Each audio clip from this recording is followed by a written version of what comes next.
listening to Beyond Wellness Radio, bringing you the cutting edge in health, nutrition, and sports performance. Stay up to date and listen anywhere, anytime on your computer, tablet, or smartphone by subscribing on iTunes. Catch your hosts, Dr. Justin Gianni and Barris Harvey, as they answer your burning health questions as well as interviews from world-renowned guest experts. For more Beyond Wellness Radio, go to beyondwellnessradio.com.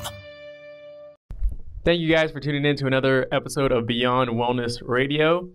In today's podcast, I have an awesome interview with Gianni. For today's episode, we don't have Dr. Justin. He is actually at the Bulletproof Conference giving a presentation down in LA. So it was a little mix-up by the time he got to his hotel or however his Skype connection, but we're still going to have an awesome interview for you. Make sure that you guys go to beyondwellnessradio.com to make sure that you subscribe and get the latest, because we do offer up a lot of bonuses and specials, and you get the access to all of the interviews a lot earlier than just being tuned into iTunes. So make sure that you go ahead and do that. Also, go to justinhealth.com. You can also find that clickable at beyondwellnessradio.com, and that's where you can find all of Dr. Justin's links.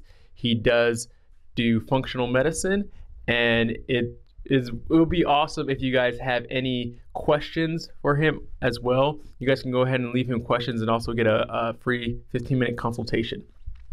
Again, you guys can also work with me. You guys can go to reallyhealthynow.com and leave me a contact if you have any nutritional concerns and wanted to discuss that. So on with today's radio show, Gianni, how's it going today? Hey, Barris, how you doing? I'm doing very well. The first thing that I always want to ask our guest is, what's your story? What kind of give the background of what got you into wanting to become healthier and then kind of trying to change the world, right? And send a healthy message. What brought you into the health space? Well, for me, when I was younger, I played sports in high school, and I played football, basketball, tennis, and I was always really into fitness. So I was always working out. I was running. Just really focusing on that side of it. But my idea of a healthy energy boosting snack before a tennis match was a pack of Twinkies and a Mountain Dew. So, the nutrition side, you could probably say, was a little bit lacking, and add to that, I used to drive in my mom's Caravan with my tennis partner, my doubles partner, right after school, after our snack, and we'd smoke a cigarette, and then we'd play tennis. Yeah. Somehow we made it to the States, but I don't know. I mean, I'm sure I could have been a lot better if I actually did focus on both parts, the fitness and the nutrition.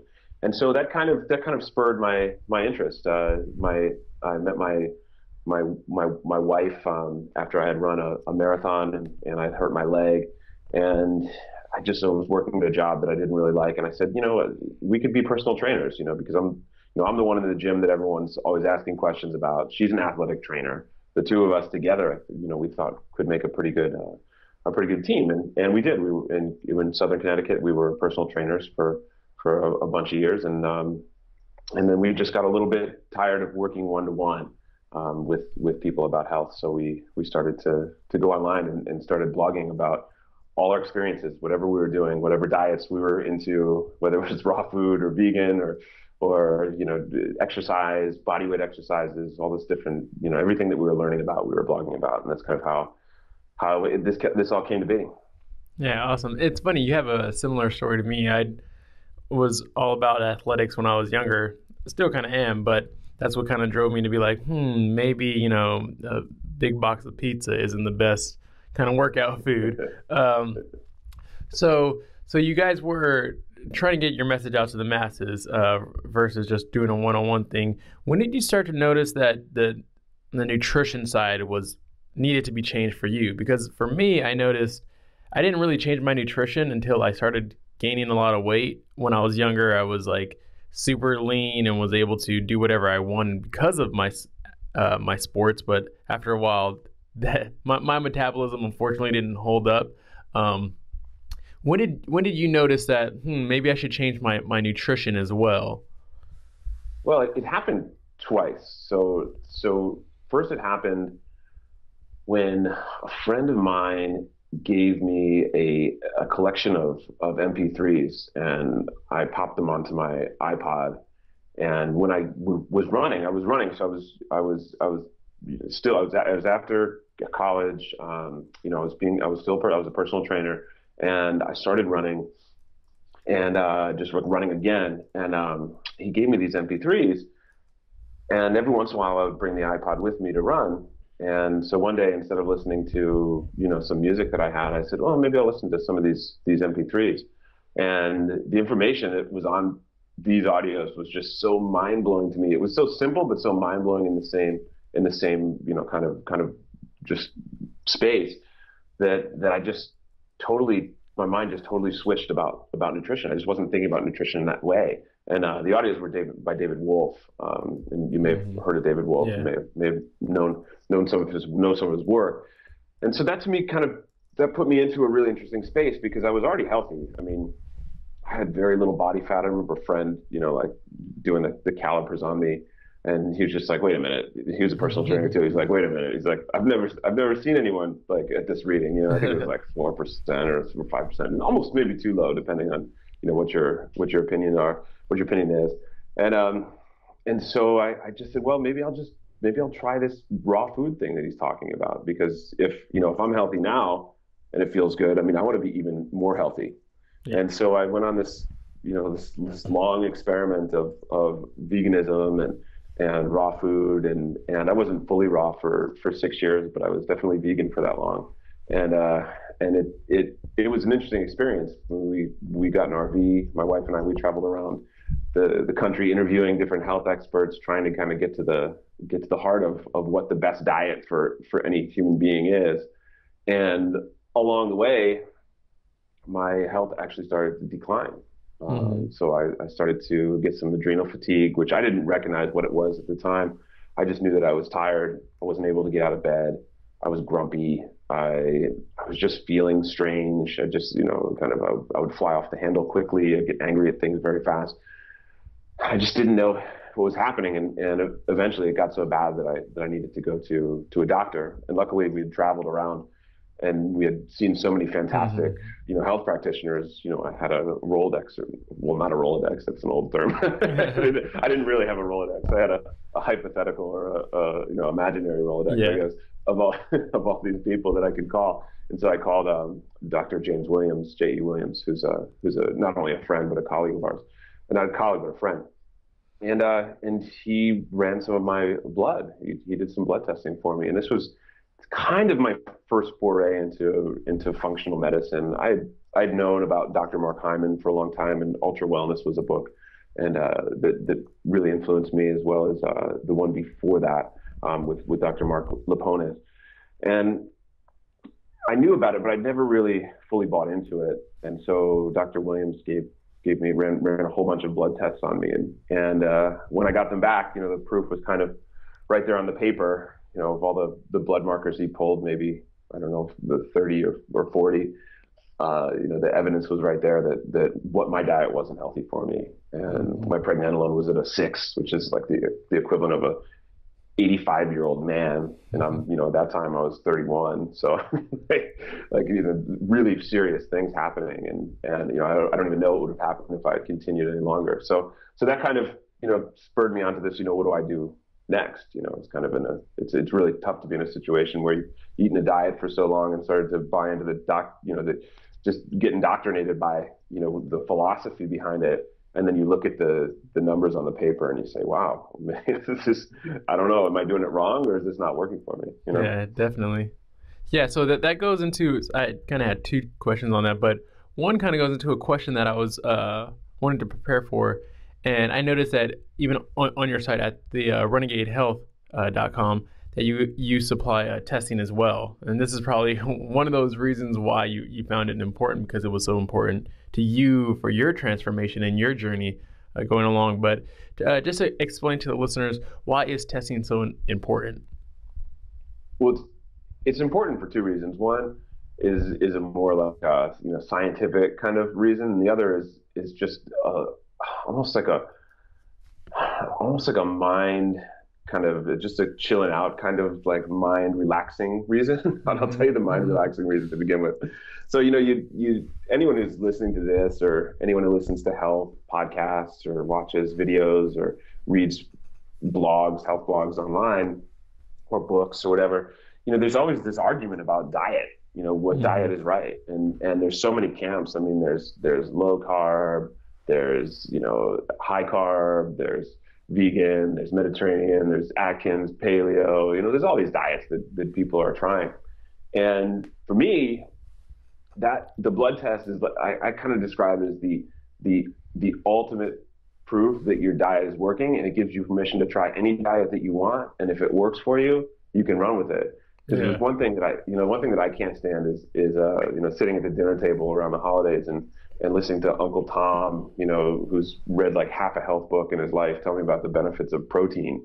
It's like, because so suddenly you're a vegan, you're in front of your family members, and they're suddenly telling you, what you should be doing in your diet, and you've been around the country for 2.5 years and interviewed hundreds of health experts, and their reference is like CNN or Fox News for health, so in order to and within that, when someone is challenging you about your diet, there's always this thing where you're just like, well, are they right? You know what I mean? There's always this kind of like, wait a minute, maybe where you're second guessing. Yeah, exactly. And so the blood test really gives you a peace of mind. I think it allows you to continue doing what you're doing, or it gives you a pre-warning sign. So not when it's too late, but if you know how to read them correctly, as a good functional medicine doctor would, or even a health practitioner these days, everyone's getting into this, which is great, is that you can adjust your course before it gets too bad.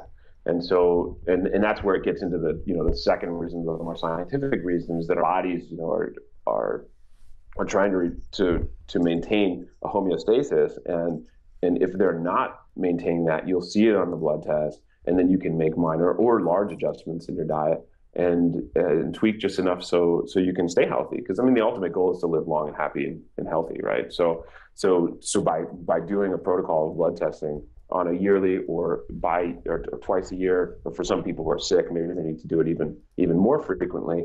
What that does is that just allows you it kind of narrows your course, so you don't so you don't just shoot off too far in one direction and then shoot back across the other way. You kind of can stay within these parameters of optimal wellness or beyond wellness, I guess, right? Yeah, definitely.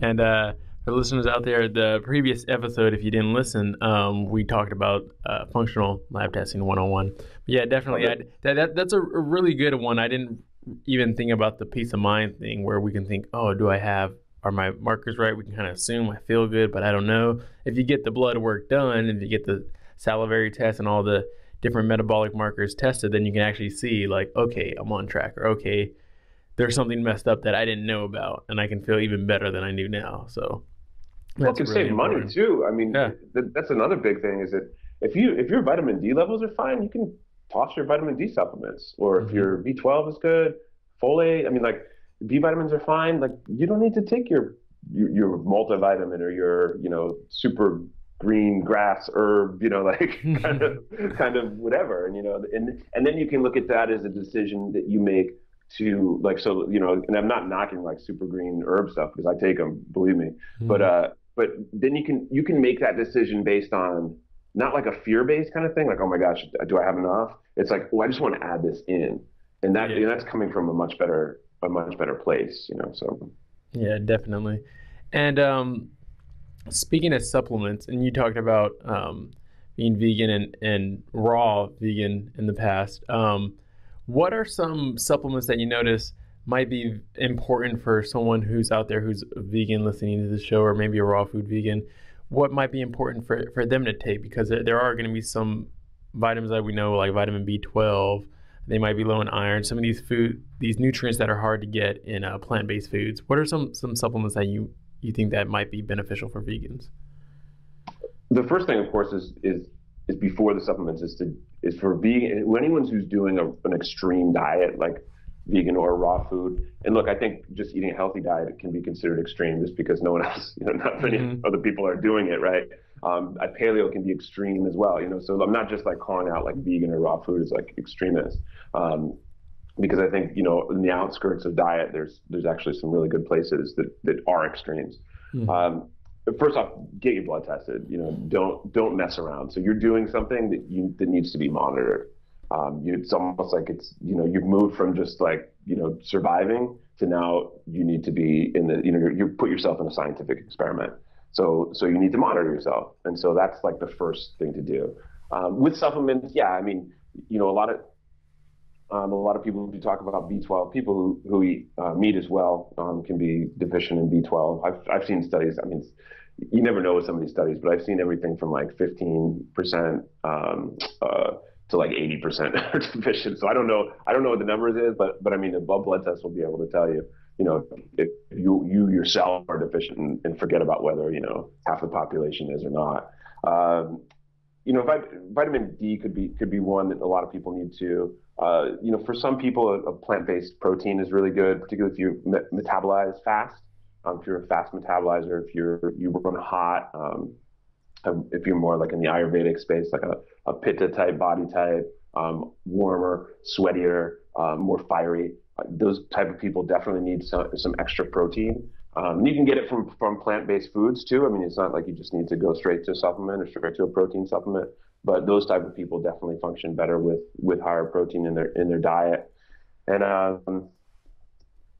omega-3s is always a big one. You can get some plant-based omega-3s, or if you're just not vegan enough to be able to accept like krill oil or something like that, then that can be something that you can take as well. But there's also some plant-based essential fatty acids that are good as well from algae. And so those are like the main ones, but those are almost the main ones for everyone, right? I mean, yeah. It's kind of like, it's like those are things those are like the first like ticks off the dial if you need to like kind of get healthy, right?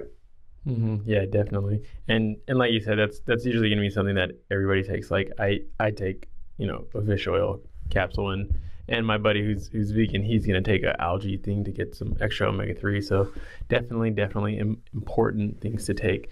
I want to go back real quick. We were talking about you're traveling across the country, interviewing different experts, getting different ideas. So two things. One, you're recording all of these interviews on your camera, right? Yeah. Yeah. So you have this massive content on YouTube that people can find. If they just search Kevin Gianni or Renegade Health, they can find your YouTube page. But second thing, how were you selecting your experts, and was it like just recommendations off the same thing, or were you getting a lot of varied ideas? And how would that change, like on a week-to-week or day-to-day basis, on how you ate? Like if you just went to one doctor and he said, oh, like kale is the most awesome food in the world, and then the next guy's like, well, it has all these things that mess with your thyroid. Like how would you go? Would you just buy a bunch of kale one week and the next week say like, oh, I made a mistake, and then the next week say like, oh, I need more? Like how was this kind of journey going on? I have this, it's kind of like this dual kind of a duality kind of principle about all this. It's like trust very deeply, but disbelieve at the same time. It's kind of like this thing where I kind of, I just think it helps because believe me, we would go into one doctor's office and set up the camera and listen to something, and I would be just totally into it. I'd be totally convinced. I'm like, this is exactly what I need for my health. And I would go out and I make it a point to do my best. And I do it about 80% of the time. When I do an interview with someone, I do one of the things that they mention. It's kind of just like, it's just ingrained in me now. Like, that's what I do. And I do it every time I read a book too. You read a book, there could be like 1,000 things you can do. I just pick one and I do it. And then if I want to revisit it, I can. If not, it's fine too. But so that's really kind of what I focus on, I'm just like, one thing. And so you go to one doctor and they say, just like you said, eat a lot of kale, raw kale, eat it in your smoothies, eat it in your green juice, drink it with your green juice. And then you go to the next doctor, 2 days later in Cleveland, or, you're like driving up through Ohio or something, from Columbus to Cleveland.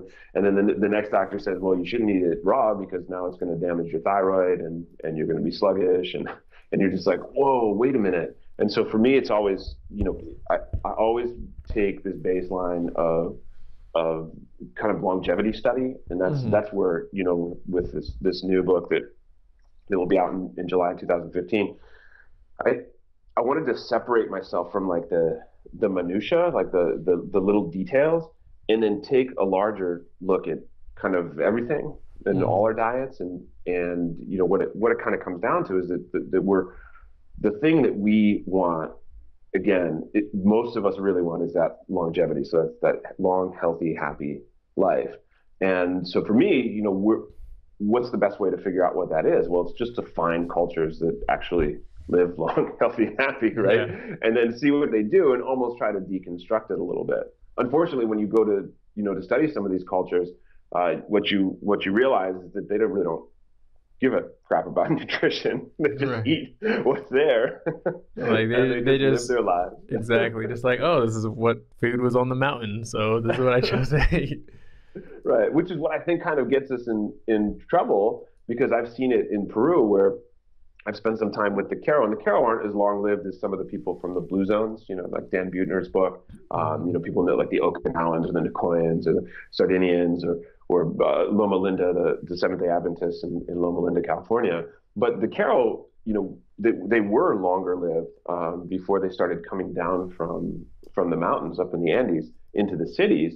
And I've been around, some of my Q'ero friends who like, they'll be up in the mountains and they'll be eating just like alpaca and potatoes, and like 80-90% of their diet is of potatoes. And then they'll come down into the city and they'll just, walk into a little corner shop and just buy like junk food. You know what I mean? It's just, and I don't think it's just a thing where just like, it's just food, and they just eat it. If, whatever it is, it's just available. They eat it. And obviously there's the sensory kind of, explosion that comes with, high salt or high sugar or high fat kind of foods. So, I always go back to this very basic kind of principle, like, all right, what would an Okinawan do, or what would someone from Sardinia do? And they just would eat like real food. You know what I mean? They just, we all know our friend Sean Croxton, his whole JERF slogan, just eat real food. And just eat real food. So with that baseline, it's real easy to kind of explore, but also just always know that that's kind of like that's the bottom line. It's like, all right, lots of plants. You can eat some meat. It's great. Don't need too much oil. You don't need too much. I mean, salt is okay. But you don't want to like totally blow out. Just your food with salt, and just enjoy your life. It's really kind of a simple equation. Yeah. So that really kind of guides you to the just eat real food, from like becoming orthorexic and really getting crazy into this thing. Because I could guess if you're going to different experts and then like being like, yes, I'm gonna take this tactic and implement it now, and then you have a lot of people switching what you're thinking. There might have been a period in time where you're like, might have been a little orthorexia in there, right? Maybe, I don't know. For me, yeah. I mean, I remember I would be sitting in the RV or even before, and I had this time I was a full raw food vegan, right? So I had this big bowl of salad. And I mean, this thing I probably could have fed a horse, right? And I would sit there and I would chew this salad for an hour, like an hour and a half sometimes. And I would literally look at the clock, and then I'd just eat, and then I'd be thinking about things, and then I'd just maybe read something. I'm still eating, and I'd just get up and I'm like, oh my gosh, I just spent an hour of this day, like 1/24th of this day, eating this massive salad.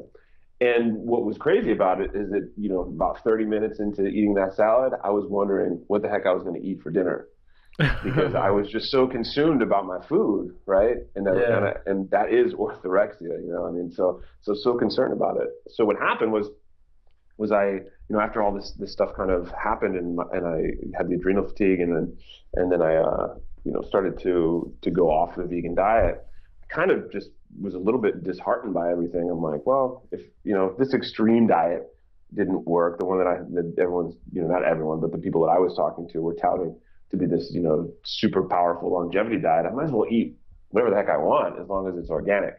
And so that's like the just eat real food, maybe like squared or something like that. So like doubled, and that doesn't work either. I mean, there is definitely a sort of conscious moderation that needs to be put into play when you're just eating real food too, because again, based on some of our genetics, respond a little bit. Bodies just doctors like take the genetics too far. And they say, well, we're all just so super individual. I don't know how super individual we are, but we're also, there definitely is, a collection of types, whether it's, 5 or 10 or 20 or even 100, there's definitely a collection of types of people. So, you kind of have to, you can't just follow, a whatever goes diet as long as if it's organic or not. And you also, there are some rules that you can't abide by that will help. It's funny. Something that I like to say when I compare myself to Harley is like, oh, well, like a polar bear is going to eat a bunch of meat and a panda bear is going to eat a bunch of bamboo. So they, one's like vegan, one's carnivorous, but neither of them are eating McDonald's. You know what I mean? So like, True. There's kind of like the individuality part, but then we know at a baseline, like kind of the jerf thing, where it's like, okay, well, we know generally most people should eat in this type of way, but there's still your kind of genetic, individual kind of spectrum as well. I think the most solid piece of dietary evidence that I found through all the research that I've done, all the interviews that I've done, is that the diet is not what's getting you to be healthy per se. It's what you leave out of your diet, right? So like you look at all the different peoples who are eating and living long. So the Okinawans, at one point they were eating 85% of their diet of sweet potato. And then you look at the Nicoyans who tend to eat rice, beans, just typical like Central and Southern American, South American kind of cuisine. And then you look at the Greek and Sardinian people who are eating, just again a lot of fresh vegetables and some meat. I mean, the medium's different, the food's different. Yeah. So it's not like you can just pin like all your health on one food. It's not just like goji berries are the most important berry in the world. It's like, no, they're not. I mean, we get there's blueberries, which are amazing, and they grow in New Jersey, or they grow in all these places that are like local to Americans, but we ship goji berries over from China. Yeah, it's funny. It's fun. Yeah, go ahead. No, go ahead. Yeah, I was gonna say it's funny that you say that because my girlfriend, she's Nicaraguense, and you mentioned that a lot of the Southern American culture is gonna be eating, like rice and beans, and it's like totally different than if I was just preaching like, hey, well, you're supposed to be paleo and we eat meat and we don't eat beans or legumes or rice, and it's like, well, maybe that's what her family's generation after generation after generation has eaten, and so it's kind of sometimes it might be hard to change something like that, and maybe it's okay for her to eat a little bit more of that than I would be able to handle. So yeah, definitely. So I want to talk about probiotics real quick. I know that this is something that's continuing to grow the market. I don't really watch too much TV, but when I do, I'll see like even a commercial on probiotics, or even like the Yoplait yogurt would probably say something about like they have probiotics in their yogurt or whatnot. Could we talk about probiotics real quick and talk about where can we find rich probiotic sources in our food, and whether it's more important to make sure that we're getting it in our food first? Yeah, I definitely subscribe to that sort of belief system, and there are probiotics out there that can be at least kind of like therapeutic probiotics. But for me, getting my healthy bacteria from fermented food is absolutely the first place to go. And I've heard so many stories. I've known Donna Gates for a long time, and I've interviewed Sandor Katz a few times, and I've just heard so many stories about people healing from eating just a regular dose of healthy bacteria every day. That to me, it is, again, it's one of those things that if you were to put like the top like 10 lists of things to do for your health. I mean, again, I talked about what you leave out of your diet is more important, but probiotics is probably up in there maybe in the mid, between 7 and 5. Yeah, definitely. Well, could you name Or some? something like that. Yeah, And again, you want to name some foods? yeah, yeah. Mm. Yeah, for me, just cultured vegetables. I mean, just eating some sauerkraut, homemade sauerkraut, raw sauerkraut, not the sauerkraut you'll find in the plastic bag at the grocery store. Is you know is probably by far the best. And you can put this on anything. You put it on your salad. You can put it on whatever you're eating. It literally just goes with absolutely everything. And that's like the first one. Sometimes I'll have some kefirs. I don't drink a lot of dairy or eat a lot of dairy anymore. Just to me, just doesn't settle that well. And I'm not saying that people should or shouldn't eat it. So kefirs can be really good, and it's always best if you make them, or if you know a place where. Well, let me rephrase that. Like here in the Bay Area, there's always someone who does it better than you, right? So I mean, you can Yeah. always find it somewhere, but that's not the same for everywhere. And so if you're not in an area where you can access this, then you're going to have to make it yourself because it's better because you'll know that the bacteria are thriving. And that's really important. And that's what I get skeptical about some of the probiotic supplements, just because a lot of the ones that you're just going to find at your maybe even your local health food store, but definitely some of the other places. If someone is walking into Trader Joe's or something like that, I'd be really concerned buying your supplements there. But I question the amount of the effectiveness of these bacteria and the actual strength of the strain. If you're buying them off the shelf at a grocery store, and that's not to say that you shouldn't do that. I'm just saying that it's really good to add in.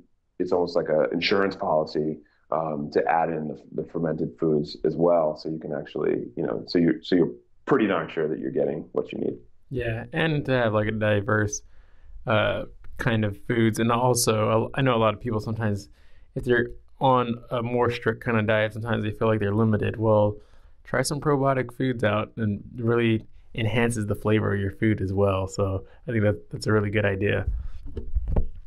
I wanted to go into skincare and detoxification real quick. I know that nowadays there's so many new toxic ingredients put into just everything and that are introduced to Earth because of man-made toxic chemicals that we've created. And sometimes we start to fix all of the things wrong with our diet, but then we're still smearing like horrible stuff on our skin.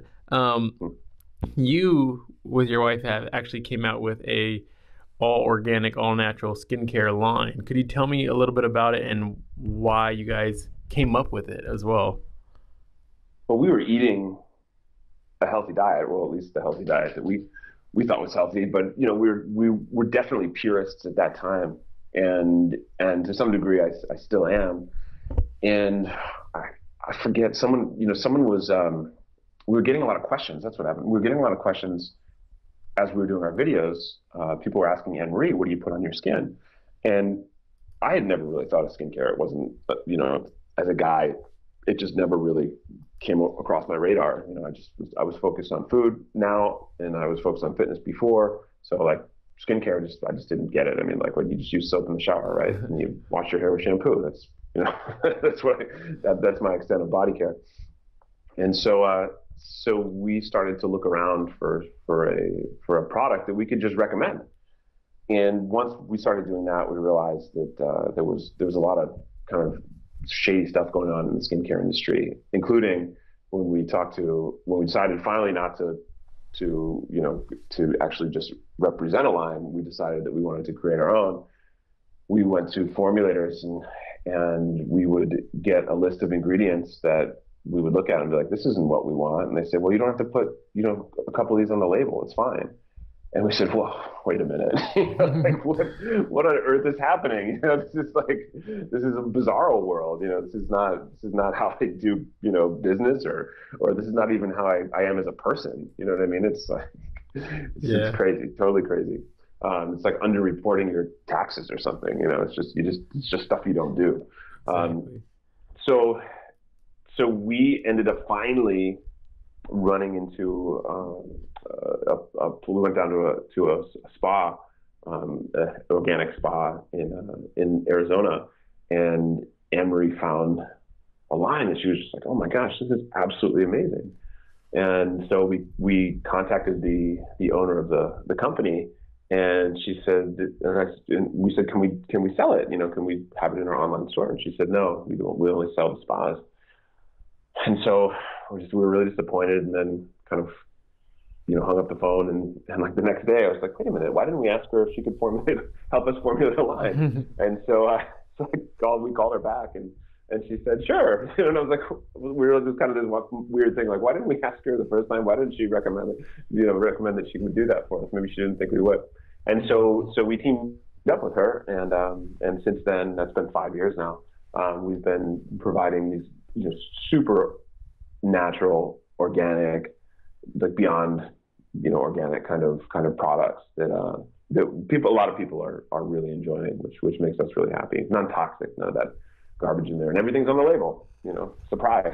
Yeah, definitely the way it's supposed to be, right? Mm-hmm.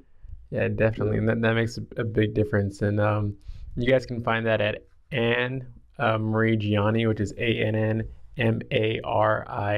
Gianni.com, kind of like Margaret Gianni has the same Italian last name. So yeah, definitely. So you also have a book coming out in the future, like you mentioned, called Kale and Coffee. Could you tell us just a little bit about that and what we should be looking out for? Yeah, what this book is kind of the synthesis of my extreme diet, getting unhealthy, and then turning around and saying, screw it, I'm just going to eat whatever I want as long as it's organic, and then gaining 30, 35 pounds, even more, depending on where you started. Like when I was eating raw food, I was down to like 160 pounds, and then I got up to 223. So I mean, I'm not going to count like the 20 pounds from like 160 to 180 because that was like underweight, right? So, but I totally flipped the switch and went off the handle on the other side just because I was tired of it. I really was just done. And then, of course, when you're 35 pounds over your ideal body weight, you don't feel comfortable or don't feel good either. And it was very strange to me because I'd never felt that way. And I'd worked with people who were even 120, 130, 140 pounds overweight. And I just, I didn't really feel, but at that time, I didn't feel the way I think I can feel a little bit more for them. And I almost wanted to go back and call my personal training clients and apologize a little bit and just say, I didn't even understand, Yeah. And so when I kind of put those, that sort of hat on, I wanted to see how I could get back to being healthy and where I could have, the healthy things that I really like from my healthy lifestyle or my extreme diet lifestyle, but also kind of have a little bit of a, hey, you know what? I can do this, just to give up, some of the real strict kind of diet and have some of the things that I really just didn't want to live without. And, and for anyone who's listening, that could be anything. For someone, that could be a little bit of carbohydrate, it could be a little bit of sugar, it could be a little coffee, it could be a little wine, beer, whatever, whatever your thing is. And so I went back and I reanalyzed everything. I looked back at almost all my interviews and I did new research and I came up with this book that essentially just picks out the most important things that you can do to live that long, healthy, happy life. And it kind of puts aside all the other stuff. There's a lot of research about different foods and, particularly categories of foods like sugar and carbs, gluten, coffee, alcohol. And I analyze them and really kind of come down to the conclusion about, whether these are healthy or not. Yeah, definitely. So you mentioned, not to give away things on your book, because I know that it's unique and different for everybody. And you had adrenal fatigue in the past. You mentioned coffee. How, for you, how does that kind of play in? How does that work for you? If it doesn't work for you, what are some alternatives? I want coffee to work for me so badly. Like I want it to work, and I've tried so many ways for it to work. But for me, because I do tend to have adrenal type, or just am an adrenal type, I tend to get adrenal fatigue very fast. It's just not caffeine on a whole is just not good for me. And even green tea, when I was writing the book, like I wasn't drinking coffee anymore because I knew that would just make me a total monster. But I was drinking green tea, and I got to the point where I was starting to feel how I feel if I drink too much coffee over an extended period of time.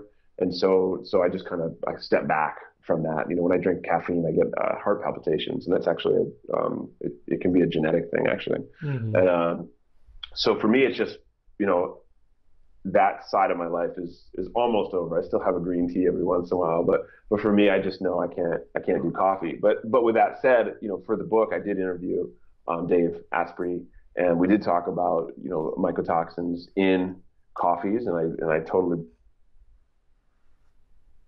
mm-hmm. believe that, and grains and even beans that we eat, because they do tend to sit in places for a while, sometimes before we even get them into our pots and pans at home. And so there are better options. I think Dave's coffee is a better option. David Wolf has a longevity coffee, which I think is a better option. So there are better options, but for me, it's just one of those things that it's just not on that list of things that I can still have. You know what I mean? So yeah, definitely. It's disappointing, and every once in a while I will have a cup of coffee, but I've come to the point now where I just know that I need to stay away, or else it's just going to make me feel miserable. Yeah, definitely. So for the people out there, you guys can get genetic testing. I know there's 23andMe and there's some other companies, but sometimes you can just tell. Like, I haven't done that test yet, but I can tell like I'm probably a fast oxidizer or fast metabolizer of caffeine, just because I can drink coffee and go to sleep, and just like I have like the exact opposite result. And I notice some people, they're like, yeah, I can drink green tea and sometimes get jittery, and it's like, okay, yeah. So if you're in tune with your body, sometimes you just know. And I am a slow metabolizer of caffeine, so I have that mutation in my. Oh, actually, I don't know if that one's a mutation or if it's just normal. I don't know which one it is, but I have it. I have this slow metabolic metabolism when it comes to coffee. Yeah, definitely. So for the listeners out there, you guys can find Kevin at the Renegade. Is it Renegade Health Show on your YouTube, right? Yeah, it's Renegade Health Show on YouTube, and it's renegadehealth.com on definitely. the interwebs. Definitely. Go there. And then also Anne-Marie Gianni for the skincare line. Do you have any other sites that we can find you at, or are those all of them? No, man, that's it. Yeah, you got a lot of stuff online and a lot of content. Like I said, you almost have 1,000 videos on YouTube. That's crazy. 937, I think. Oh, there you go. Yeah. It'll get with your podcast. It'll get there soon. Yeah, definitely. Yeah. So, and then also, you have a podcast. Is that also called the Renegade Health Show? That's Renegade Health Radio. That's on iTunes. Radio. Definitely. You guys subscribe there as well. Kevin, thank you so much for coming on the show today. And for the listeners out there, make sure you go to Beyond Wellness Radio, subscribe, and go to iTunes. Give us a rating. It really helps get the show out and boost our visibility to other people so we can get this message out. So thank you guys so much. Got a question for Dr. J? Go to beyondwellnessradio.com/question. Then tune in to hear the answer. Also, if you like the show, review us on iTunes. For more Beyond Wellness Radio, go to beyondwellnessradio.com.